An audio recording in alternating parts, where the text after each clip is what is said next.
اعوذ باللہ من الشیطان الرجیم بسم اللہ الرحمن الرحیم السلام علیکم ورحمۃ اللہ وبرکاتہ.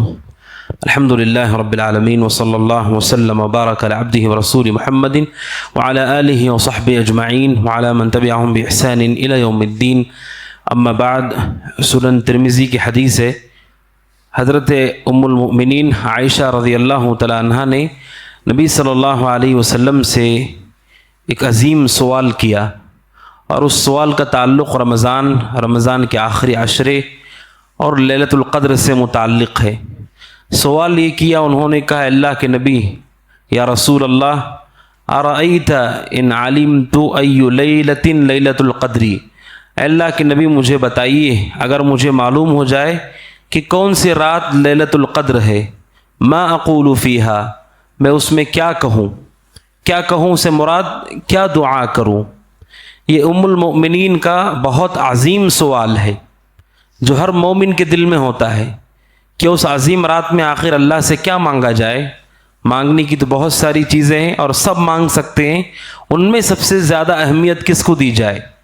ام المؤمنین حضرت عائشہ صدیقہ رضی اللہ عنہا کا یہ سوال ان کے علم اور ان کے فقہ کی طرف دلالت کرتا ہے، اور علماء کہتے ہیں اس امت میں سب سے زیادہ علم رکھنے والی کوئی صحابیہ اور خاتون ہیں تو حضرت عائشہ ہیں. آپ سے بڑی کوئی عالمہ اس زمین پر نہیں پیدا ہوئی ہے، جن کو افقہ نساء الامہ کہا جاتا ہے. اس امت کی سب سے بڑی فقیہ عورت جس کو اللہ سبحانہ و تعالی نے سب سے زیادہ علم دیا تھا، انہوں نے سوال کیا اللہ کے نبی سے، اور یہ پوری امت کے لیے نفع بخش سوال ہے، صرف ان کے لیے نہیں، ہم سب کے لیے فائدہ مند ہے کہ اللہ کے نبی اگر معلوم ہو جائے کہ کون سی رات شب قدر ہے، اس میں کیا مانگنا چاہیے اللہ سبحانہ و تعالیٰ سے. اللہ کے نبی نے کہا قولی، تم کہو اللہم انک عفو تحب العفو فاعف عنی. کیا معنی ہے اس کا؟ اللہم، اے اللہ، انک عفو، تو معاف کرنے والا اور درگزر کرنے والا ہے، تحب العفو، اور تو پسند کرتا ہے معاف کرنے کو، درگزر کرنے کو، فاعف عنی، اے اللہ لہٰذا تو مجھے معاف فرما، مجھے درگزر فرما.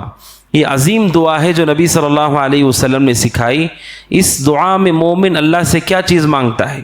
سب سے پہلے وہ کہتا ہے اللہم. اللہم کا معنی ہوتا ہے اے اللہ. جب بھی ہم قرآن یا حدیث میں دعائیں پڑھتے ہیں، اللہم سے وہ شروع ہوتی ہیں دعائیں.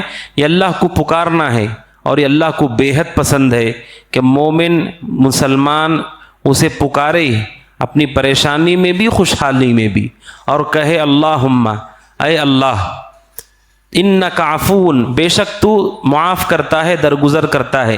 کیا معنی ہے عفون کا؟ عربی زبان میں عفو کا لفظ استعمال ہوتا ہے. ریگستان میں جب قافلے چلتے تھے اس زمانے میں، پورا لشکر چلتا تھا، وہ جو قافلہ چلتا ہے اس کے نشانات ریگستان میں پڑ جاتے ہیں. اس کے بعد ایک ہوا آتی ہے جو سارے نشانات کو مٹا دیتی ہے، اسے عربی میں یہ لفظ استعمال ہوتا ہے عفو. اور یہ اللہ کا نام ہے، جس طرح غفور رحیم اللہ کا نام ہے، اسی طرح عفو یہ اللہ کا نام ہے. اللہم انک عفو، بے شک تو عفو ہے، تیرا نام ہے عفو، معاف کرنے والا، درگزر کرنے والا. کیا معنی ہوتا ہے درگزر کرنے کا اور معاف کرنے کا؟ دو معنی ہوتے ہیں اس کے. ایک معنی یہ ہوتا ہے اللہ تعالیٰ، عفو کا معنی یہ ہے اللہ تعالیٰ درگزر کرتا ہے. یہ لفظ بار بار ہم سنتے ہیں. کیا مطلب ہوتا ہے؟ کہ اللہ تعالیٰ نامہ اعمال میں جو ہمارے گناہ فرشتے لکھتے ہیں ان گناہوں کو مٹا دیتا ہے. عفو کا مطلب ہے وہ جو لکھی ہوئی چیزوں کو مٹا دیتا ہے. اب مٹانے سے کیا ہوگا؟ نہ اس گناہ کی سزا ہوگی دنیا میں، نہ آخرت میں اس پہ پکڑ ہوگی.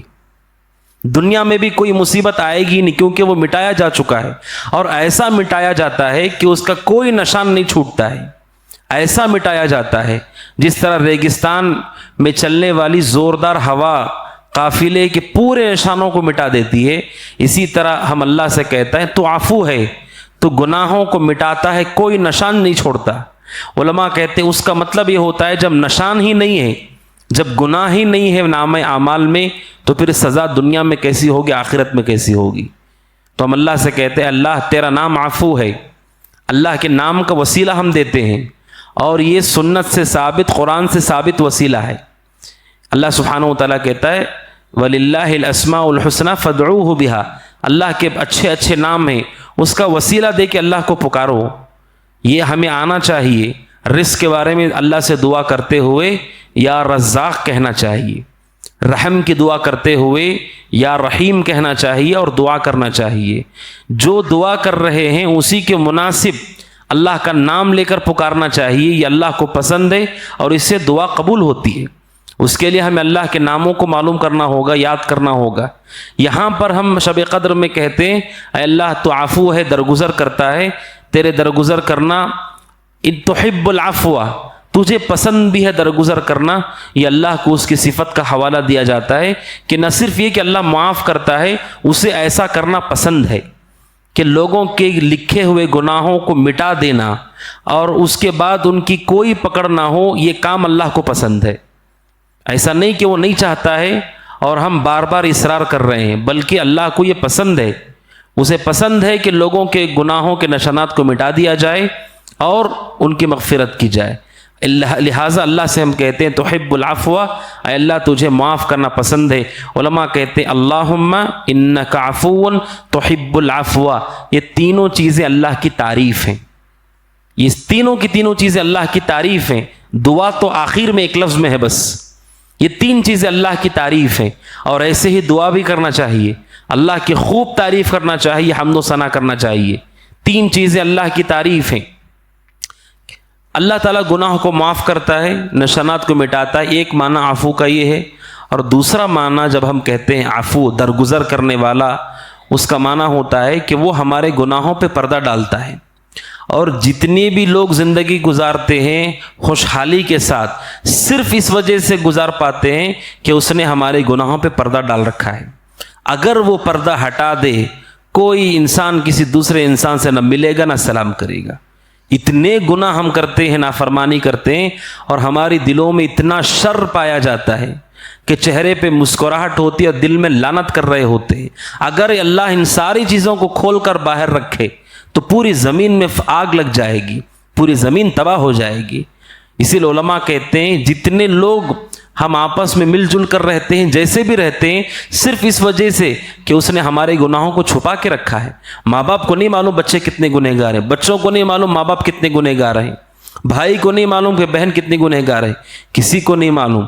موٹی موٹی چیزیں معلوم ہیں، ورنہ انہوں نے جو کچھ اب تک کیا ہے، دن میں کیا ہے، رات میں کیا ہے، تنہائی میں کیا ہے، کھلے میں کیا ہے، دلوں میں ان کے کیا ہے، اللہ نے ان سب پہ پردہ ڈال کر رکھا ہے.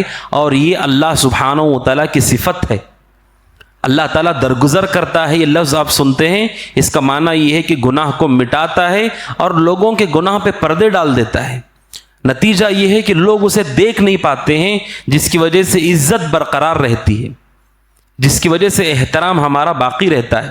ہم شب قدر میں اللہ سے یہ بھی دعا کرتے ہیں کہ گناہ کو تو مٹا دے اور ہمارے عیبوں پہ پردہ ڈال دے کہ لوگوں کو اس کا علم نہ ہو.